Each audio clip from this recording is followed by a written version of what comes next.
এটা হচ্ছে বাবা বেঁচে থাকলে আরো বয়স্ক পুরনো লোক তো, সে আরো একটুখানি গোপাল ভাঁড়ের বংশধর বলতে খুব গর্ব অনুভব করতো। এখন তাহলে আমি আছি গোপাল ভাঁড়ের বাড়ির ভেতরে। এই যে হচ্ছে গোপাল ভাঁড়ের মূর্তি। হ্যাঁ, গোপাল ভাঁড় তো কৃষ্ণনগরে ছিলই একসময়, 270 বছর আগে কৃষ্ণচন্দ্র রাজার আমল থেকে উনি ছিলেন। হ্যাঁ, এবং ওনার বাড়ি ঘূর্ণিতে, কিন্তু ঘূর্ণির সঠিক কোন জায়গায় কেউ বলতে পারে না, তবে মোটামুটি ভাবে অনেক পড়াতে ওনার বাড়ি এখনো আছে। সব নিখুঁত ভাবে কাজগুলো করা হয়েছে। দেখি এখানে বিষয়ে কি সব জানা যায়। জঙ্গলিতলা দিঘি ওখানে, ওটা আছে ওই জোড়া মসজিদ আছে, জোড়া মসজিদের কাছে। শুনবো এখন, দেখি কোথায় আছে বাড়ি। না না বন্ধুরা, এটাই হলো গোপাল ভাঁড়ের বাড়ির রাস্তা।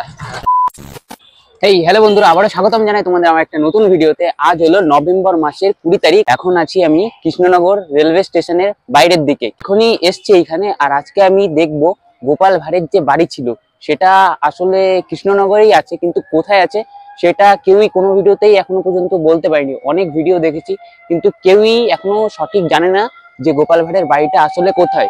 তো সেটাই আজকে দেখবো। এখানে যত সব জায়গা আছে, লোকেদের মুখে শুনে যতটা আমি পারি সেতটা গোপাল ভাঁড়ের বাড়িটা খোঁজার চেষ্টা করব। তো চলো এখন ভিডিওটা শুরু করা যাক। এখন তো আছি কৃষ্ণনগর রেলওয়ে স্টেশনের বাইরে। এই যে কৃষ্ণনগর রেলওয়ে স্টেশনের বোর্ড, এই সাইডে আছে টোটো স্ট্যান্ড, এই সাইডে যাব এখন। এখন চেষ্টা করি এখানে লোকালি যদি কেউ বাড়ি থাকে তাদের কাছে একটু যে প্রশ্ন করি যে আসলে গোপাল ভাঁড়ের বাড়িটা কোথায়। এখানে একটা কাকা আছেন, কাকার কাছে গিয়ে একটু শুনে দেখি কি বলে। কাকা, বলছি আপনার বাড়ি এইখানে? লোকালে না, ঘূর্ণিতে? ও, গোপাল ভাঁড়ের বাড়ি সম্পর্কে জানেন কিছু? ঘূর্ণিতে কি আছে কোনো গোপাল ভাঁড়ের বাড়ি? বলে তো সবাই আছে, এখন কোথায় আছে জানি না। কেউ সেটা জানে না যে কোথায় আছে। গোপাল ভাঁড়ের পুতুল অনেকে আছে, অনেক জায়গায় আছে। তো কাকার কাছে এখন শুনলাম, কাকা বললো আছে বাড়ি, কিন্তু কেউ এখনো সঠিক জানতে পারে না যে কোথায় আছে। তো এখন সামনে যাব টোটো স্ট্যান্ডে, টোটো স্ট্যান্ড থেকে টোটোওয়ালাদের কাছে এখন শুনবো। সামনেই আছে টোটো স্ট্যান্ড, এখান থেকেই এখন গিয়ে দাদাদের কাছে বলি গোপাল ভাঁড়ের বাড়ি যাব, দেখি দাদারা কি বলে। দাদা, বলছি গোপাল ভাঁড়ের যে বাড়িটা আছে, হ্যাঁ, সেটা কোন দিকে যেতে হবে? নিয়ে যাবে? তুমি নিয়ে যাবে? এখানেই আছে গোপাল ভাঁড়ের বাড়ি কি? ওখানে ঘূর্ণিতে বাড়ি, আমি একটু জানি, কিন্তু কোথায় আছে সেটা বাট আমি কোনোদিন যাইনি। তো ওখানকার লোকজন হয়তো বলতে পারে, কি জিজ্ঞাসা করলে হয়তো বলে দিতে পারে।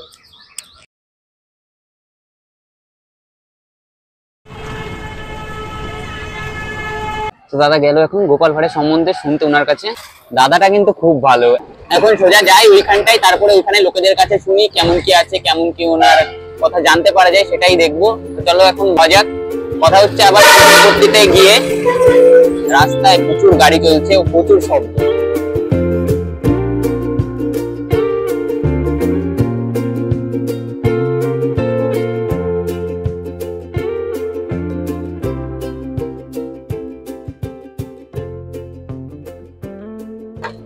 বন্ধুরা, এটাই হলো গোপাল ভাঁড়ের বাড়ির রাস্তা। কাকু, বলছে এখানে গোপাল ভাঁড়ের বাড়িটা কোথায় আছে? কেউ বলতে পারে না, কেউ বলতে পারবে না। ফালতু কথা কেমন বলছো? এইটা ছিল না গোপাল ভাঁড়ের বাড়ি? মানে বলতে পারে না, এমনি আছে তো কোথাও নাকি? নেই পুরো, মানে বয়স কম হল না। হ্যাঁ হ্যাঁ, সে তো অবশ্যই। কেউ বলতে পারে, একজন এরকম বলে। হ্যাঁ, অরিজিনাল কেউই জানে না আসল কথা। সবাই মানে ভাবে আছে, কিন্তু কোথায় আছে সেটা কেউই জানে না। বাড়িতে এখানে অনেক পুরনো বাড়ি ছিল এইখানটায়। এখন তো সব নতুন বাড়ি বানানো হয়েছে না, লজ হয়ে গেছে আর কি। এটাই তো গোপাল ভাঁড়ের বাড়ি ছিল, শুনেছিলাম। বন্ধুরা, এখন চলে তো এসেছি এইখানটায়। এখন কেউই সঠিক জানে না যে গোপাল ভাঁড়ের বাড়িটা আসলে কোথায়। একটা দাদা আসলো আমার সাথে, দাদাটা খুবই সুন্দর, সত্যি ব্যবহারও খুব ভালো। ভেতরে এখন শুনতে গেল, তো আমিও একটু যাই, গিয়ে শুনে আসি। বন্ধুরা, এখন তো এখানে মানে দেখা হয়ে গেল। ভিতরে একটা পার্ক টাইপের মতন আছে, আর ভিডিও করার পারমিশন ছিল না, তার জন্যই বললো ভিডিওটা বন্ধ করতে, তাই আমি ভিডিওটা ওইখানে বন্ধ করে দিয়েছিলাম। আর এখন যাচ্ছি গোপাল ভাঁড়ের পুতুলের কাছে। ওইখান থেকে আবার যেখান থেকে এসেছি বেরিয়ে যাচ্ছি এখান থেকে। ওই কাকাদের কাছে শুনলাম, তো কাকারা বললো এখানে মানে নেই, এইখানটাই গোপাল ভাঁড়ের বাড়ি এখানে ছিলই না, সেটা বললো। সামনে বললো যে পুতুল পট্টিতে গিয়ে শুনতে ওইখানের লোকেরা জানতে পারে, যারা বয়স্ক। এখন গোপাল ভাঁড়ের মূর্তিটার কাছে গিয়ে দেখে আসি, তারপরে পুতুল পট্টিতে গিয়েও শুনবো।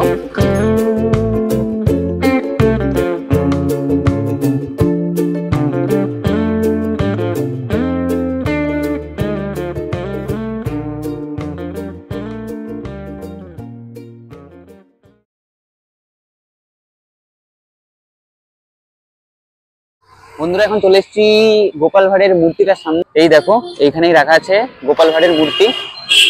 অনেকেই কিন্তু এসছে এখানে ভিডিও করতে, অনেক ভিডিওতেও আমি দেখেছি এই মূর্তিটাকে। ফাইনালি আমিও চলে এসেছি এখানে। এই যে হচ্ছে গোপাল ভাঁড়ের মূর্তি।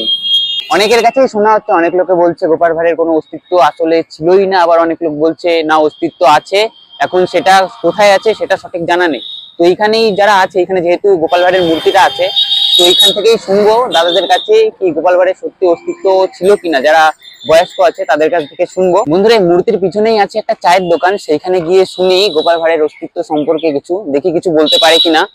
এই যেই হচ্ছে অনেক লোক এখানে বসে আছে, এখানে গিয়ে কাকার কাছে কিছু একটু শোনা যায়। তো গোপাল ভাঁড় সম্পর্কে কিছু জানা আছে? এমনি এই মূর্তিটা লাগানো এখানটায়, এখানে কি ছিল গোপাল ভাঁড় সম্পর্কে? কাকা বলছি গোপাল ভাঁড় সম্পর্কে কিছু জানা আছে? এখানে মূর্তি আছে এছাড়া? হ্যাঁ, গোপাল ভাঁড় তো কৃষ্ণনগরে ছিলই একসময়, 270 বছর আগে কৃষ্ণচন্দ্র রাজার আমল থেকে উনি ছিলেন। হ্যাঁ, এবং ওনার বাড়ি ঘূর্ণিতে, কিন্তু ঘূর্ণির সঠিক কোন জায়গায় কেউ বলতে পারে না, তবে মোটামুটি ভাবে পরামানিক পাড়াতে ওনার বাড়ি এখনো আছে। হ্যাঁ, এবং তার অনেক নিদর্শনও ওখানে আছে। ওখানে ওনার নামেই পরামানিক পাড়াটা, উনি তো পরামানিক ছিলেন।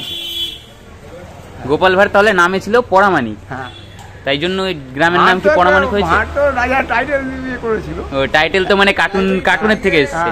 তাহলে আসল নাম কি ছিল? গোপাল পরামানিক। গোপাল পরামানিক।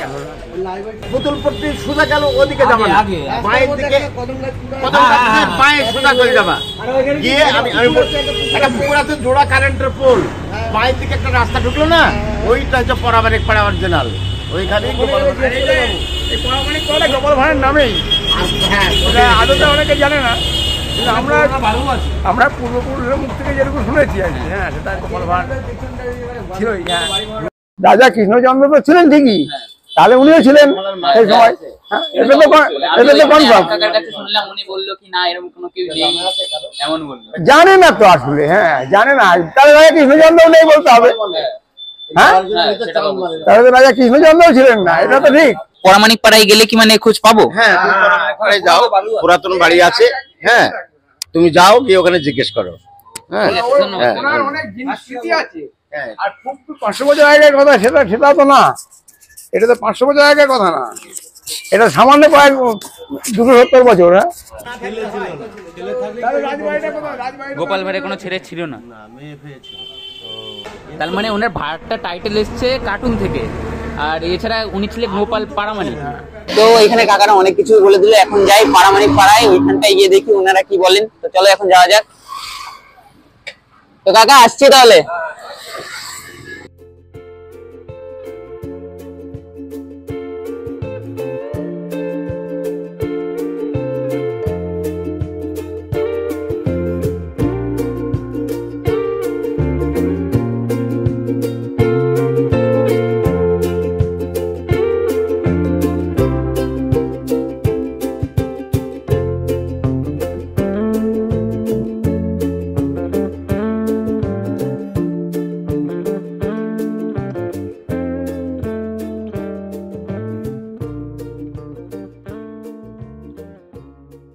তো বলছি গোপাল ভাঁড়ের বাড়িটা কোথায় জানো না? তুমি জানো? প্রামাণিক পাড়া নামে প্রামাণিক। ওটা এমনি আছে কি এদিকে কোনো ওরম অস্তিত্ব কিছু? বললো যে আছে, পুরনো বাড়ি আছে কি ভেতরে? এখানে গোপাল ভাঁড়ের বাড়ি ও আসতো এখানে 50 বছর আগে এক বাড়িতে আসতো এইখানটাই, মানে এক বাড়িতে ঘুরতে। বাড়িতে দুর্গাপুজো হতো, দুর্গাপুজোয় আসতো গোপাল ভাঁড়। তারপরে ও তো নাপিত। হ্যাঁ, গোপাল ভাঁড় তো নাপিত ছিল। হ্যাঁ, ওই নাপিতগিরি করতে আসতো। সামনে গেলে কি পুরনো বাড়ি কি আছে? সব ভেঙে ফেলেছে, আর পুরনো বাড়ি পুরনো বাড়িও নেই। কিছুই নেই সামনে, পুরো পুরো শেষ। গোপাল ভাড়ের কিছুই নেই, গোপাল ভাড়ের সবই এখন শেষ অস্তিত্ব। কিছুই নেই। এক একজনের মুখে এক এক রকম কথা শুনছি। ঘূর্ণি পটাইতে গেলাম, বলছে পারামানিক পাড়ায়। এইখানটায় আসলাম, বলছে কোথায়, বলছে এখানে কিছুই নেই, রাজবাড়িতেই সব কিছু। এইখানে কিছুই নেই, রাজবাড়িতেই গোপাল ভাড় থাকতো, ওইখানে কাজ করতো আর ওইখানেই থাকতো, এটাই বলছে। এই পারামানিক পাড়ায় আসতো, গোপাল ভাড় ছিল পেশায় নাপিত, তো এইখানে কাজের জন্য আসতো, এছাড়া দুর্গাপুজোয় আসতো, তাই তো? এটাই বললো আমাদের। তো এখন তো আসলাম এইখানটায়, দেখি কিছু দেখা যায় কিনা। বললো বাড়িটা এখানে ছিল, কিন্তু অস্তিত্ব এখন কিছুই নেই, ওখানে পুরোটাই শেষ, ধ্বংস হয়ে গেছে। আছে তো এখন এমন একটা গলি, সামনে একটু গিয়ে দেখি যে কিছু দেখা যায় কিনা। এখানে ওই যে সামনে একটা দাদু আসছে, দাদুর কাছে শোনা যাক, অনেক বয়স্ক দাদু। বলছি গোপাল গোপাল বিষয় নিয়ে একটু কথা ছিল, গোপাল বিষয়ে কিছু জানার জন্য আর কি। আমি খুব ভালো জানি না। কিছু তো আছে জানো। এখানে কি কোনো অস্তিত্ব এখন আর আছে? তো বাড়ি শুনেছিলাম, বাড়ি এইখানেই, মানে শুনেছি, শোনা হয়েছে এখানেই আছে, কিন্তু কোথায় সেটা জানেন, এটা মানে কেউ বলতে পারে না। কেউ কি এমন আছে যে বলতে পারবে আসলে বাড়িটা কোথায় ছিল? আপনার কাছে শুনবো এখন, দেখি কোথায় আছে বাড়ি। না না, তো কাকু এখন কার কাছে ফোন করছে, দেখি জানতে পারি কিনা কিছু। আমার এক ভাই আছে, ও কিন্তু রাজামশাইয়ের সাথে খুব আলাপ, বন্ধুর মতো আলাপ রাজামশাইয়ের সঙ্গে। ও ওই ঘূর্ণি তরুণ সংঘর ওখানে, নাম হচ্ছে পার্থ স্বর্ণকার। ওই ঘূর্ণি তরুণ সংঘর ওখানে বাড়ি, পার্থ স্বর্ণকার। পার্থ স্বর্ণকার ঘূর্ণির ও বলতে পারবে, ওর অনেক খোঁজ রাখে। খোঁজ রাখে রাজামশাইয়ের সাথে, মানে খাতের আছে, কথা খুব বলে, খাতির আছে। খুব খাতের আছে। হ্যাঁ, ঘূর্ণির সাইড থেকে। হ্যাঁ, হ্যাঁ, ওই ওই ওই ধাড়ি পার্থ স্বর্ণকার নাম বলে চিনতে পারবে। একজন আমাকে বলছে যে গোপাল ভাড় সম্বন্ধে কিছু জানেন, আমি বলি গোপাল ভাড় সম্বন্ধে কিছু জানি না। তো এখানে স্থানীয় লোক তুই, হ্যাঁ, তো তুই যদি কিছু বলতে পারিস, বা তোর বাড়ির সিনিয়র লোক কেউ যদি থাকে, সে যদি কিছু বলতে পারে। লোক জঙ্গলিতলা দিঘি ওখানে, ওটা আছে ওই জোড়া মসজিদ আছে, জোড়া মসজিদের কাছে, ওইটা জঙ্গলিতলা দিঘি বলে আর কি।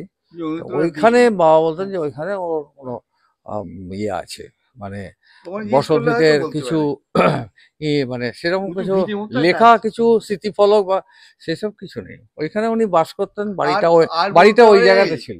আমাদের গোপালের ছেলে এমুক, তার ছেলে তমুক, এরকম করতে করতে করতে করতে এই টাইটেল প্রামাণিক ঠিকই আছে, প্রামাণিক বলেই সবাই গোপাল প্রামাণিক, কিন্তু অ্যাকচুয়ালি যে এর কোনো বেস নেই, মানে গোপাল ভাঁড় বলে কিছু নেই, এরকম একটা ব্যাপার। এখানে আমাদের প্রামাণিকদের একটা পুরোনো বসত ভিটা, তো এইটা লোকে টার্গেট করে যে এইটাই গোপাল ভাঁড়ের বাড়ি। হ্যাঁ, আমরাও প্রামাণিক। ওর সামনের বাড়িটা আমাদের, ওটা গোয়াল বাড়ি আগে ছিল, আর ওখানে দুর্গাপুজো হতো এবং ফায়ারিং হতো। ফায়ারিং মানে কি, হয়তো ওখানে যে অষ্টমীর যে পুজোটা, সন্ধি পুজো হতো, তখন এখন একটা ওই কামান টামান দাগতো, এবং ওদের পুজো শুরু হলে আমাদের এখানে যারা প্রামাণিকদের যারা বংশধর, তারা বন্দুক ফায়ারিং করতো, বন্দুক ফায়ারিং করতো করে। এখানেও দুর্গাপুজো হতো, দুর্গাপুজো হয়েছে, কালী পুজো হয়েছে, এইসব জিনিসগুলো হয়েছে। এগুলো এই বাড়িতে আমার বাবাও খুব বিশ্বাস করেন, খুব ঠাকুর ভক্ত ছিলেন। বা এখানে চোখের সামনে পতিত পাবন অপেরা আছে, পতিত পাবন যিনি করতেন, তার বাবা পুজো করেছেন। এটা হচ্ছে বাবা বেঁচে থাকলে, আরো বয়স্ক পুরনো লোক তো, সে আরো একটুখানি গোপাল ভাঁড়ের বংশধর বলতে খুব গর্ব অনুভব করতো। এবং তারা ওখানে খেলার মাঠ করে, ওখানে গোপাল ভাঁড় মেলা হয়, অশিষ্যা গোপাল ভাঁড় মেলা প্রত্যেক বছর করে।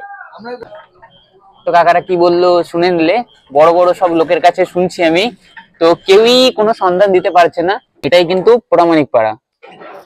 আগে কিন্তু একটা ভিডিওতে জানানো হয়েছিল, একটা বাড়িকে গোপাল ভাঁড়ের বাড়ি বলে দাবি করেছিল একটা মানে ইউটিউবার, যে মানে ভিডিও ছেড়েছিল এই বাড়িটাকে, যে এটা গোপাল ভাঁড়ের বাড়ি ছিল, কিন্তু আদতে এইসব কিছুই না। তাই যেই বাড়িটার কে বলেছিল গোপাল ভাঁড়ের বাড়ি, তার সামনের বাড়ির লোকেদের কাছেই আমি শুনলাম, তো ওটা কোনো গোপাল ভাঁড়ের বাড়ি ছিল না। সেই বাড়িটাকে আমি দেখাচ্ছি এখন। একজন বলেছিল এটা নাকি গোপাল ভাঁড়ের বাড়ি, তো এটা গোপাল ভাঁড়ের বাড়ি না, এটা আপাতত এখন এই বাড়িটা, এই সাইডের বাড়ির লোকরা কিনে নিয়েছে, তাই তো অনেক পুরনো একটা বাড়ি, তার জন্য অনেক লোকেই বিশ্বাস করে নেয়।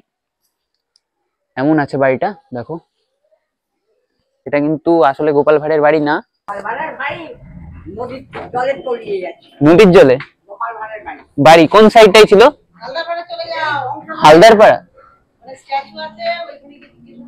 আমরা গেছিলাম না ওইখানে। ও, তো নানান লোকের কাছে নানান সব কথা শুনছি। পুতুলপট্টিতেই সন্ধান পেয়েছি, এবার পুতুলপট্টিতে গিয়ে দেখি আর কিছু জানা যায় কিনা। সন্ধ্যাও হয়ে যাচ্ছে, দাদাকে অনেকক্ষণ নিয়েই ঘুরছি। তো বন্ধুরা এখন রাস্তায় দেখো অন্ধকার অন্ধকার ভাব নেমে এসছে, চারিদিকে লাইট জ্বালানো হয়েছে। আর আমরা এখন যাচ্ছি, কোথায় যাচ্ছি? পুতুলপট্টিতে। ওইখানের বিষয় মানে কিছু একটু বললো ওনারা, কি পুতুলপট্টিতে গেলে জানতে পারি, তো এই বিষয়ে জানতে ওইখানে যাচ্ছি, দেখি কিছু জানা যায় কিনা। যাই জানা যাবে, মানে যাই আমরা জানছি ওটাই তোমাদের ভিডিওর মাধ্যমে দেখাচ্ছি, তোমরা এই বিষয়ে জানতে পারবে। আর যেই সব জায়গা ঘুরলাম তো সেটা তো তোমরা জানতেই পারলে। এই যেই হচ্ছে পুতুলপট্টি, এইখানে বানানো হয় মাটির সব পুতুল। দেখো বিখ্যাত মাটির সব পুতুল, নিখুঁত ভাবে সব কাজ করা। এই সাইডেও আছে, সব নিখুঁত ভাবে কাজগুলো করা হয়েছে। দেখি এখানে বিষয়ে কি সব জানা যায়, যা আমরা জানতে পারবো সেটাই তোমাদের বলবো। এছাড়া দাদা কিন্তু খুব হেল্প করছে আমার এই জায়গার বিষয়ে জানতে। এছাড়া কৃষ্ণনগরে কিন্তু অনেক কিছুই ফেমাস আছে, তার মধ্যে একটা হলো কৃষ্ণনগরের এই মাটির পুতুল, যেটা রয়েছে পুতুলপট্টিতে। সমস্ত মাটির পুতুল, সামনে গিয়ে দেখি কিছু জানা যায় কি। কত সুন্দর হাতের কাজ। গোপাল ভাঁড় সম্পর্কে কিছু মানে পুতুল না এমনি কিছু জানা আছে? আমি ভিডিও করছিলাম তো গোপাল ভাঁড়ের সম্পর্কে অনেকে জানতে চাইছে, তো আমি সেটাই একটু জানার জন্য এসেছি। আরে শোনো, আমি বলে দিচ্ছি, হ্যাঁ, আগেকার রাজরাজাদের ব্যাপারে কোনো দলিলপত্র থাকতো না, ফাঁকা জায়গা আছে, এখানে বসিয়ে দাও, তারপর রাজাও শেষ, ও শেষ হয়ে গেল গোপাল ভাঁড়। তো মানে গোপাল ভাঁড়ের বংশধর এখন মানে কেউই নেই না? এখন কে আছে না আছে আমার ঠিক জানা নেই। জানা নেই। আমি অনেক জায়গা থেকে বললাম, কেউই মানে সঠিক বলতে পারছে না কি কোথায় ছিল গোপাল ভাঁড়ের বাড়ি। তো বন্ধুরা শুনলে কি বললো, অনেকে তো খোঁজার চেষ্টা করলাম, কিছুই জানা গেল না। শেষ উপায় গোপাল ভাঁড় সম্পর্কে জানার রানীমার ছেলে বন্ধু ওনার সাথে কন্ট্যাক্ট করবে, জানার চেষ্টা করব রানীমার ছেলের কাছ থেকে কিছুদিন পরে। বন্ধুরা এখন মানে একটা জায়গায় এসছি, এটা কিন্তু অনেক লোকে বলছে এটা নাকি গোপাল ভাঁড়ের বাড়ি ছিল। এছাড়াও কিন্তু বাড়িটা অনেক পুরনো, অনেকেই এমন দাবি করছে এটা গোপাল ভাঁড়ের বাড়ি। এই দেখো কত পুরনো বাড়ি। এছাড়া এইদিকে একটা আছে যেটা অনেকই পুরনো বাড়ি, অনেকে ভিডিওতে বলেছে এটা নাকি গোপাল ভাঁড়ের বাড়ি। তো দেখো এটাই অনেক লোকে মানে এই যে ফটোটা আছে এটাই থাম্বনেলে দিয়ে বলছে এটা নাকি গোপাল ভাঁড়ের বাড়ি। তো আদতে এমন কিছুই না। এতক্ষণ থেকে ঘুরে যা ইনফরমেশন কালেক্ট করতে পেরেছি সেটাই, এটার কোনো অস্তিত্বই নেই। এমন একটা গাছ আছে, এমন একটা বাড়ি টাইপের আছে, আর ভেতরে এটা মানে খোলা ছিল কিছুদিন আগে, এখন বন্ধ করে দেওয়া হয়েছে। তো বন্ধুরা তেমন তো কিছুই নেই ভিতরে, পুরো চারকোনা একটা রুম টাইপের। ভিতরের মাটিটাও ভালো নেই, সব রং খসে খসে নিচেই পড়ছে। একটা গাছ আছে যেটা পুরো ঘরের ভেতরে চলে এসছে, দেখেই বোঝা যাচ্ছে অনেক দিনের পুরনো এই বাড়িটা। সেজন্যই লোকে এটা থাম্বনেল দিয়ে বলছে কি এটা গোপাল ভাঁড়ের বাড়ি। আসলে এটা কিছুই না, এটা কোনো গোপাল ভাঁড়ের বাড়ি না। তো বাইরে দিয়ে একবার দেখাই, এখন রাত হয়ে গেছে, সন্ধ্যা হয়ে গেছে, চারিদিকে অন্ধকার চলে এসছে। বাইরে দেখো সব লাইট জ্বালানো হয়েছে। এখন তাহলে আমি আছি গোপাল ভাঁড়ের বাড়ির ভেতরে। ভেতরে দেখো এমন সব গাছ হয়ে গেছে, গাছ চলে এসছে, এখন সব রং খসে খসে পড়ে যাচ্ছে। এই সব কিন্তু একটু নড়া দিলেই পড়ে যাবে। তো বন্ধুরা অনেক লোকে কিন্তু এটা থাম্বনেলে দিয়ে বলছে এটা গোপাল ভাঁড়ের বাড়ি, তো আদতে এরকম কিছুই না, এটা গোপাল ভাঁড়ের বাড়ি না। এতক্ষণ ধরে একটা দাদার সাথে আমি ঘুরে যেসব তথ্য কালেক্ট করতে পেরেছি সেটাই তোমাদের সামনে তুলে ধরেছি। তো এখন তো অন্ধকার হয়ে গেছে, বাড়িটা অত ভালো আসছে না, তো তাও আমি দেখানোর চেষ্টা করছি। এই দেখো এটাকে বলা হয়েছে গোপাল ভাঁড়ের বাড়ি, কিন্তু আদতে এমন কিছুই না। তো বন্ধুরা এখন হয়ে গেছে রাত, আর এখন সোজা চলে যাব বাড়ি। যতটা পেরেছি আমি দেখিয়েছি তোমাদের। এছাড়া ফাইনাল যে তথ্য আছে সেটা কিন্তু রানীমার ছেলের কাছ থেকেই আমি জানতে পারবো। তো সেটা জানার জন্য আমার রানিমার ছেলের সাথে দেখা করতে হবে। তো পিছনে যেই বন্ধুটা আছে উনি বললো আমাকে মানে দেখা করিয়ে দেবে। তো আজকের ভিডিওটা এইটুকুই। রানিমার ছেলের সাথে দেখা হওয়ার পরে আবার এই গোপাল ভাঁড়ের বিষয়ে আবার একটা ভিডিও আসবে। চ্যানেলটা সাবস্ক্রাইব করে রেখো। দেখা হচ্ছে আবার পরের ভিডিওতে, ততক্ষণের জন্য টাটা।